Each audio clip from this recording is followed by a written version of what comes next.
खेती का जो दाम था धान का वो 1600 रुपए नजदीक था। 125 रुपए वहां भी हमें कम मिल रहे थे। हमें तो भाइयों, देश के भाइयों, जो रेट जितना मिलना चाहिए, जितना दाम आता, हमारा खर्च आ रहा खेती पर, हमें तो वो भी पूरा नहीं मिल रहा। अब पंजाब को देखें तो सरकार के आंकड़े 5 एकड़ से कम वाले 85% किसान है, 2.5 एकड़ से कम वाले 42% किसान है, 25% किसान है। उनके पास तो खेती जो मंडी की उपज है वो मंडी में ले आने के लिए अपनी मशीनरी नहीं है, वो किराए पे लेके आते हैं। सो हालात हमारे और हैं। आपके पास तस्वीर हमारी और पेश कर रहा मीडिया देश का। जहां तक मोदी जी का सवाल है, हमें कुछ भी नहीं मिलने वाला। उन्होंने तो डॉक्टर स्वामीनाथन कमीशन की जो रिपोर्ट थी उनको भी पूरी तरह खराब कर दिया और उनको तोड़ मरोड़ के अपने मीडिया से बोला गया कि किसानों का जो हमने रेट है 1.5 गुना दाम सा वो दे दिया।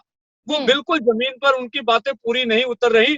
सो आप कह रहे हैं भी, आप कहते हैं 1922 तक हमें दाम पूरे मिल जाएंगे, हम कहते हैं 1922 तक ये ऑर्डिनेंस लागू हो गया तो हम खेती से बाहर हो जाएंगे। ये ठीक है, तो आपकी बहुत ज्यादा चिंताएं हैं यहाँ पर। शुभम सिन्हा कह रहे हैं कि cartelization in mandis and farm mechanization deficiency are also responsible for low delivery of farmers concerns. Devendra ji, इस बात पर अगर थोड़ा सा आप इलाबोरेट कर सके, क्योंकि मंडियों में कार्टल्स की बात की जाती है कि भले ही अभी मंडी के नुकसान होने पर चिंता जता रहे हैं फार्मर्स, लेकिन ये भी है कि बहुत सारी मंडियों में कार्टल्स मौजूद हैं जिनकी वजह से भी फार्मर्स को शायद वो दाम नहीं मिल रहे होते हैं। तो क्या उस हिसाब से, उस लिहाज से क्या कुछ अच्छाइयां हैं इन अध्यादेशों में, या आपको लगता है कि ये सिर्फ और सिर्फ कुछ ही पूंजीपतियों के लिए मुनाफाखोरी के जो है दरवाजे खोल देंगे? देखिए, अध्यादेश में जो आपने बिल्कुल ठीक कहा, फोकस होना चाहिए था, वो ये होना चाहिए था कि मंडियों को कैसे सुधारें, और मंडियों में जो कार्टलाइजेशन कही है या मंडियों में जो माफियाजी की जगह ऑपरेट करते हैं उनको हटाने की बिल्कुल जरूरत है। और ये हम इस कई सालों से ये बात कहते आ रहे हैं और ये मुश्किल भी नहीं है काम। लेकिन जब आप सोचते हैं कि मंडी को एक तरह का रिडंडेंट बना दिया जाए, देखिए अभी हमारे देश में के सरकार का जो भी क्लेम होगा, देखिए मेरा ये मानना है कि we are one country two markets. एक तो आपने एपीएमसी मंडी के अंदर परचेज होगी, उसमें कंपनी को टैक्स देना है या ट्रेडर को टैक्स देना है, और कंपनी अगर उस एपीएमसी के बाहर खरीदती है तो उसको कोई टैक्स नहीं देना। तो दो सिस्टम हो गए। तो ये जो one country two market system है, ऑब्वियसली आप देखिए पंजाब में अगर एक कंपनी आती है वो मंडी के अंदर खरीदेगी तो 6% टैक्स देना है उसको। मंडी के बाहर कोई टैक्स नहीं है, सिर्फ पैन कार्ड चाहिए आपको, आधार कार्ड चाहिए। तो वो मंडी के अंदर क्यों देगा? वो किसान को 2% और भी एक्स्ट्रा दे देगा, क्योंकि 6% में से उसको 2% देने में कोई दिक्कत नहीं है, वो देगा। तो आस्ते आस्ते मंडियां रिडंडेंट होती जाएंगी। आज हमारे देश में 7,000 मंडियां हैं तकरीबन, जो एपीएमसी के रेगुलेटेड मंडियां हैं। मेरा मानना है कि देश में 5 किलोमीटर रेडियस के ऊपर अगर हमें मंडी देनी हो किसान को तो 42,000 मंडियों की जरूरत। वो इन्वेस्टमेंट हमें करनी चाहिए इस देश में, और उसके बाद हम सिस्टम ये बोले। लेकिन इस सारी चीज को अगर इसका आंसर है तो मैं दो बातें पहले आपसे कहना चाहूंगा कि एक तो हम ये जाने कि जो रिफॉर्म्स भारत में लेके आ रहे हैं, ये रिफॉर्म्स अमेरिका और यूरोप में 6-7 दशकों से चल रहे हैं। अमेरिका और यूरोप में ये फेल हो चुके हैं। अमेरिका और यूरोप में आज ये हालात हैं कि अमेरिकन फार्म ब्यूरो फेडरेशन की, अभी मैं एक स्टेटमेंट सुन रहा था हाल में, वो कहते हैं कि 91% अमेरिकन फार्मर्स जो हैं वो बैंकरप्ट हो चुके हैं। और बैंकरप्सी कितनी है? $425 बिलियन की बैंकरप्सी है आज किसानों के सिर पर, जो 91% फार्मर्स की मैं बात कर रहा हूँ। अमेरिका में जो रेट ऑफ सुसाइड है किसानों का, वो या रूरल एरियाज में, वो इस 45% हायर है अर्बन एरियाज। यूरोप में देखें, वहां हर मिनट में एक किसान खेती छोड़कर जा रहा है, और ये डिस्पाइट $110 बिलियन की सब्सिडी 2018 में किसानों को, वहां एग्रीकल्चर को वहां यूरोप में दी गई। टोटल हम देख ले ओईसीडी कंट्रीज में, अगर ये मार्केट टिकी हुई है, मार्केट रिफॉर्म्स टिके हुए हैं, तो वो इस एग्रीकल्चर सब्सिडी से है। $246 बिलियन की सब्सिडी ओईसीडी ने 2018 में दी है एग्रीकल्चर के लिए। कोई अगर मार्केट इतनी अच्छी होती तो मुझे बताइए एग्रीकल्चर की सब्सिडी देने की क्या जरूरत है? और ये आज की बात नहीं है, पिछले 50 साल से सब्सिडी पर सब्सिडी हर साल देते आ रहे हैं वो। दूसरी बात एक और बताएं कि जो भी रिफॉर्म्स हैं, कि ये जो कहा जाता है कि साहब ये स्टॉक लिमिट के ऊपर जो लिमिट थी हटा दी गई है, उससे किसानों को पैदा होगा, उससे मुझे बताइए, अमेरिका में तो वॉलमार्ट है, अमेरिका में टेस्को है, ये जितनी बड़ी बड़ी रिटेल्स, मल्टी ब्रांड रिटेल हैं, इनके आने के बाद किसान की, मैंने आपको बताई दिया बैंकरप्सी कितनी आ गई है।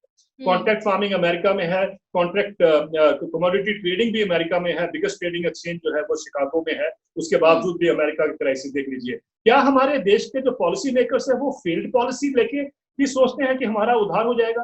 क्या हम अपने आप सोच नहीं लगा सकते कि देश में क्या होना चाहिए, देश के किसानों को क्या चाहिए? जरूरी है कि हमें ब्लाइंडली अमेरिका और यूरोप को फॉलो करना है? मेरा एक सोल्यूशन है आपके सामने, और मैं जानता हूं कि किसान भाइयों को ये बात समझ में आएगी। आज एक चौथा ऑर्डिनेंस लाने की जरूरत है। 3 ऑर्डिनेंस तो हम ला चुके, एक चौथा ऑर्डिनेंस लाने की जरूरत है कि MSP will become the legal right for farmers. कि एमएसपी चाहे एपीएमसी मंडी के बाहर किसान बेचे या एपीएमसी के मंडी के अंदर बेचे, एमएसपी से नीचे खरीद नहीं होगी। अगर ये हम एक चौथा ऑर्डिनेंस लेके आते हैं, मैं मानता हूं कि बहुत सारे किसान जो है इस बात को समझेंगे और अप्रिशिएट करेंगे कि उनका जो स्केप्टिज्म था, जो डर था, वो हट जाएगा। अगर देखिए एमएल खट्टर साहब, मैं देख रहा था उनकी स्टेटमेंट, हमारे सुखबीर बादल साहब कहते हैं कि साहब किसानों को फायदा होगा और वो एक डेलीगेशन भी लेके जाना चाहते हैं सेंटर के पास। मेरा तो उनसे एक ही आग्रह है, आप डेलीगेशन लेके जाइए, पर एक पॉइंट डेलीगेशन हो कि एमएसपी को हम लीगल राइट बनाएंगे, किसानों के लिए वो लीगल अधिकार बन जाएगा। अगर ये हो जाता है तो मुझे लगता है कि सारे देश के किसान जो हैं उनका जो रोष है वो खत्म हो जाएगा। क्योंकि हम ना भूलें, आज सिर्फ हम 2 फसलों के लिए एमएसपी तो हम 23-24 फसलों के लिए अनाउंस करते हैं, लेकिन खरीदते हम 2 ही हैं। अगर हम, आप ये मानिए कि जो पहले हमारे मित्र ने कहा मूंग का हाल, मस्टर्ड का हाल या मक्की का हाल, या हर साल हम ये सुनते आ रहे हैं, उसका समाधान एक ही है कि MSP should become a legal right for farmers. ये चौथा अधिवेशन आएगा, तभी देश का किसान जो है, जो प्राइम मिनिस्टर हर बार बोलते हैं, आत्मनिर्भरता तभी बनेगी अगर गांव सशक्त होगा, गांव सशक्त तभी होगा अगर किसान सशक्त होगा। तो let us make a pledge कि अगर हम वाकई आत्मनिर्भर भारत की तरफ चलना चाहते हैं तो चौथा अधिवेशन लेकर आए, कि भाई चौथा ऑर्डिनेंस लेके आए कि एमएसपी जो है it becomes legal right for farmers, उसके नीचे ट्रेडिंग नहीं होगी। आप देखिए, किसी को इसमें दिक्कत नहीं होनी चाहिए, कंपनियां भी खुश, सरकार भी खुश, किसान भी खुश। सर आखिरी कमेंट्स लूंगी मैं। रॉबिन, आपसे पूछना चाहूंगी, आपकी इस वक्त जो तमाम राजनीतिक दलों से बातचीत चल रही है, आमतौर पर जहां तक मोदी सरकार का सवाल है, जब वो कोई अध्यादेश लेकर आते हैं, कोई कानून या विधेयक लेकर आते हैं, बैकट्रैक कम ही करते हैं इस पर, लेकिन क्या कोई सोच चल रही है कि कैसे डैमेज कंट्रोल किया जाए या कोई कंसल्टेशन की प्रक्रिया शुरू की जाए? जब तक जितनी मेरे सोर्सेज के थ्रू है, अभी तो उन्हें डैमेज लग ही नहीं रहा है। और वो उनकी कोशिश तो ये है कि जो ऑर्डिनेंसेस लेके आए हैं उसके बारे में, उसकी अच्छाइयों के बारे में वो बातें बताई जाएं कि ये